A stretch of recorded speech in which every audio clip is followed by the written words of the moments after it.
Hello, my name is Arif Irfanullah, and in this brief clip, I will share some advice on preparing for the Level 2 exam. My advice is based on 3 points. The first point is that you need to get on schedule. Now, if you already have a schedule, that's great. Make sure you are on it. If you don't have a schedule, then make one.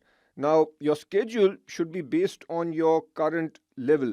If you started your studies on time and you feel that you are more or less going to complete by late October, then make sure that your schedule is such that you actually complete before November. This will give you roughly 6 weeks of practice and review because your exam is in early December. On the other hand, if you started your studies late and you are lagging behind and there is no way that you can get done before November, then try to complete your studies by early November. That way you will have about 3 weeks for review and practice.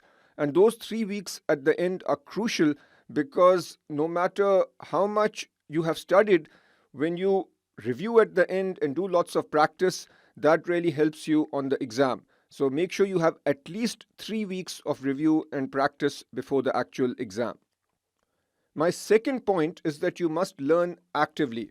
And what I mean here is that when you study a given concept, you should also do some practice related to that concept. So let's say you are listening to my videos. After you listen to a video on forward contracts, then do the example in the curriculum related to forward contracts.